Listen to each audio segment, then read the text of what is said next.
प्रणवत का अर्थ है जो मर्यादा में रहेगा उसको, और सच्चे जलते इसको ग्रहण करेगा तो यू लंघाएगा यानी पार करेगा, यू मंत्र सतलोक भेजेगा। और ये 2 अक्षर का सतनाम है, ये आपका यहाँ तक उलझेड़ा सुलझावेगा। जैसे गीता जी अध्याय नंबर 18 के श्लोक नंबर 66 में गीता ज्ञानदाता कहता है कि सर्वधर्मान परित्यज माम एकम शरणम व्रज। जैसे 18वें अध्याय के 62वें श्लोक में भी इसने यही कहा है कि अर्जुन तू सर्वभाव से उस परमेश्वर की शरण में जा, उसकी कृपा से तू परम शांति को और सनातन परम धाम को प्राप्त होगा। अब फिर इसी को रिपीट किया है कि यदि तूने उस परमेश्वर की शरण में जाना है जहाँ जाने के बाद तू सदा सुखी हो जाएगा और मेरी भक्ति करेगा तो यहाँ जन युद्ध भी करना पड़ेगा 8वें अध्याय के 5 और 7 श्लोक में, और शांति नहीं हो सकती यहाँ पर। हाँ, मुझे प्राप्त अवश्य हो जाएगा क्योंकि काल का भगत काल को प्राप्त, काल के लोक में रहना उसने। तो 18वें अध्याय के 66वें श्लोक में कहा सर्वधर्मान परित्यज माम एकम शरणम व्रज, मेरे सतर की सब पूजाएं मुझे छोड़ दे। इसके सतर की कौन सी पूजाएं हैं? जैसे 500 यज्ञ, यहाँ आपसे 500 यज्ञ करवाई जाती है। और ये ओम नाम का मंत्र जो सतनाम के अंदर 2 अक्षर के मंत्र में, ये सतनाम में एक ओम मंत्र भी है। अपने आत्माओं, ये मंत्र आपको प्रथम मंत्रों में भी दे रखा है। तो यहाँ कई भक्त भ्रमित हो जाते हैं और सतनाम का दूसरा अक्षर भी आपको इसमें दे रखा है, तो ये भ्रमित हो जाते हैं कि ये मंत्र यही हैं, इनको यहाँ से फिर यहाँ भी यही दे रखे हैं। तो ये आप अपने सतर की सोच छोड़ दे। डॉक्टर ने पता होता है कि ये 4-5 गोलियाँ इकट्ठी दूंगा तो ये असर करेंगी, इनमें से 2 एक अलग अलग से इस तरीके से पेश दी जाएंगी तो ये कुछ और एक्शन करेंगी। जड़ी वही है रोग काटने की। और दूसरे शब्दों में ये समझो कि जैसे एक लड़की के पति का नाम भी धनपत है और उसके पिता का नाम भी धनपत है।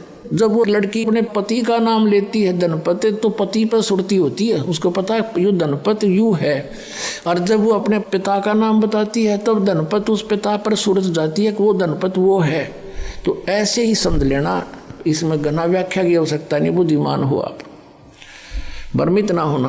तो जो ओम नाम का जो जाप है और ये यहाँ की जो पूजाएं हैं, ये धार्मिक अनुष्ठान, ये कंपलसरी है, ये बहुत आवश्यक है इस कलयुग में। क्योंकि हम कति कंडे बोलिए जो दास बताना चाहा था उस पर फिर आएंगे, पहले थोड़ा सा यहाँ डिटेल देते हैं।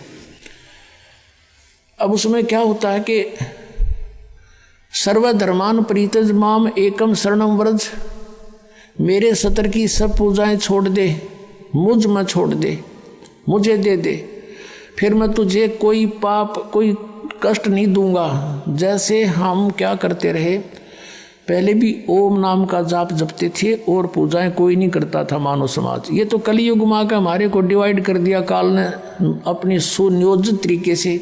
हम क्या करते रहे, ओम नाम का जाप ब्रह्मलोक में देवता बनकर बर्बाद करते रहे, फिर वहाँ से बर्बाद करके अपनी कमाई को कुत्ते गधे सुअर की योनि में कष्ट उठाते रहे, पाप के आधार से नरक में भी जाते थे।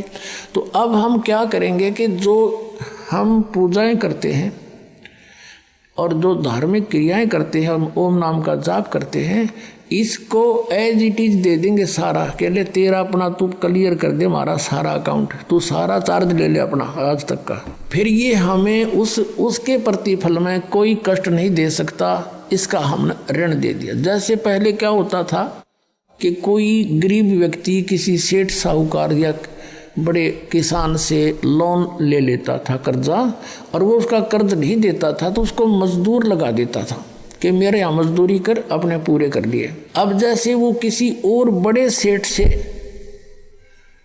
उसका मेल हो जाता था, प्रार्थना करता था, तो वो सेठ उसको पैसे दे देता था। उसका जो कर्जा जिसके वो नौकर है वो उसका सारा कर्जा तार के दे के उसका अकाउंट वहाँ से मुक्त हो जाता था। और उस बड़े सेठ का जाता था, वो पंखे के नीचे बैठा होता, कलम से काम कर रहा है और वहाँ कस्सी बजा हुआ था। कितना अंतर हो गया। तो इस प्रकार इसका कर्जा दे देंगे हम, फिर यूँ हमें यहाँ कुत्ते गधे सुअर बना के ये तंग नहीं करेगा। तो इसने कहा कि सर्वधर्मान परित्यज माम एकम शरणम व्रज अहम तवा सर्व पापे वो मोक्षामि मां शुच।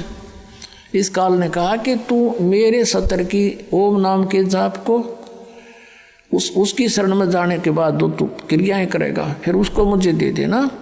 और फिर एकम शरणम व्रज, एकम जिसके बराबर दूसरा परमात्मा नहीं है, अद्वितीय एकम सर्वशक्तिमान परमेश्वर की शरण में व्रज माने जा। और इन अनुवादकर्ताओं ने सब ने आज तक 5500 वर्ष हो गए इस धार्मिक पुस्तक गीता जी को लिपिबद्ध हुए, और इनका ये अनुवाद सुनाते सुनाते इन्होंने ढेर सारी पुस्तकें बना डाली, और सब ने व्रज माने आना कर रखा है, जबकि व्रज माने जाना होता है, क्योंकि इनके ज्ञान नहीं था। तो इन्होंने अर्थों के अनर्थ कर डाले अपनी अज्ञानता के कारण इन काल के दूतों ने। अब जैसे इंग्लिश वर्ड है गो, गो मीन जाना, और उसका किसी सेंटेंस में गो शब्द हो और उसका अर्थ किसी ने कहा आना लिख दिया हो, तो वो उस उल्लेख से परिचित नहीं है अनुवाद करता, वो मूर्ख है। गो माने आना हो ही नहीं सकता, जाना होता है। इसी प्रकार व्रज माने जाना होता है, आना नहीं हो सकता। तो इनकी बुद्धि, ये अज्ञान था, इनको तत्व ज्ञान था नहीं, जिस कारण से इन्होंने सुप्रीम पावर मान कर श्री कृष्ण जी को उसी से को घुमा फिरा कर सब शब्दों को उसी पर आधारित कर दिया। अपने आत्मा हाथी के वस्त्र को और किसी बैल पर डाल कर देखे, कोई हाथी का जो कवर हो उसके ऊपर डालने का और उस बैल पर डाल के देखे कैसे सेट होगा वो सारा इकट्ठा करके वैसे रख दो कड़े पे, ना तो होके भी ना फिट हो उसके। तो ये इन्होंने ऐसा कर रखा सदग्रंथों को श्री कृष्ण जी पर फिट करने की चेष्टा करके सारे अनरस कर दिए, उल्टा कर दिया सारा। अनुत्तम माने छठी कक्षा के बालक ने पूछ ले बुद्धिमान ने। अब जैसे गुड माने अच्छा होता है और बैड माने अनुत्तम बुरा, तो उत्तम माने अच्छा, अनुत्तम माने बुरा। इन्होंने 7वें अध्याय के 18वें श्लोक में लिखा है कि भगवान ने कहा वो ज्ञानी आत्मा मेरी अति उत्तम गति में सचित है। अनुत्तम का अर्थ कर दिया अति उत्तम। और 7वें अध्याय के 24 और 25 श्लोक में गीता ज्ञानदाता कहता है कि ये मूर्ख समुदाय प्राणी मुझ अव्यक्तम व्यक्तिम आपनम मनन्ते, ये मूर्ख समुदाय मुझ अव्यक्त को मैं छुपा रहता हूँ अपनी योग माया से, और मुझे कृष्ण मान रहे हैं। आई एम नॉट कृष्ण, मैं तो किसी के समक्ष आता ही नहीं। ये मेरा अटल एवं अनुतम दृढ़ मंत्र है, मेरा ये नियम है, कति घटिया और अटल है यू, कभी नहीं ऐसा करूँगा मैं, ये मेरा नियम। अरे वो अभी इन्होंने अनुतम का अर्थ अति उत्तम कर दिया। जो भगवान, जो पिता, जो व्यक्ति समाज के सामने नहीं आ रहा तो उत्तम कैसे हो गया? वो तो कोई दोषी है, कोई अपराधी है, मुंह दिखाता कोई नहीं, किसी ने छुपा फिरा है कितना नो क्या करे। समझदार व्यक्ति को गलती बन जा तो भाई मैं तो मुंह दिखाने योग्य नहीं रहा, मैं कैसे शकल दिखाऊं? तो ये छुप रहा है, इसने से जुल्म कर रहा है, हमारे को मार है, काट है, हाहाकार मच रहा है यहाँ पर। वो कैसे आओ सामने इसका सिर फोड़ दे रहा है। एक बात जाए तो बताओ मैं हूँ भगवान, तो ऐसा भगवान होया करे, ऐसा जुल्म कर रहा तू? तो पुण्यात्माओं इसलिए छुपा बैठा है और ये कहता है ये मेरा अटल नियम है, मैंने प्रतिज्ञा कर रखी है, मैं किसी के सामने नहीं आऊँगा। अर्जुन 11वें अध्याय के 47 और 48 श्लोक में लिखा है कि ये है मेरा अटल रूप, मेरा विराट रूप, जो तूने देखा, तेरे से पहले किसी ने नहीं देखा, यूँ तो मैंने कृपा करके तुझे दिखाया है। और ये मेरी प्राप्ति, ये मेरे सुख, इसके दर्शन मेरे रूप के न वेदों वर्णित विधि से, न तप से, न जप से, न किसी प्रकार से नहीं हो सकते। तो इन्होंने ऐसी साधनाएं की, परमात्मा मिले नहीं, आखिर में निराकार की थ्योरी बनाकर समाज में पेश कर दी, जबकि वो साकार है, सब भगवान साकार है, शरीर है, मनुष्य सदृश है।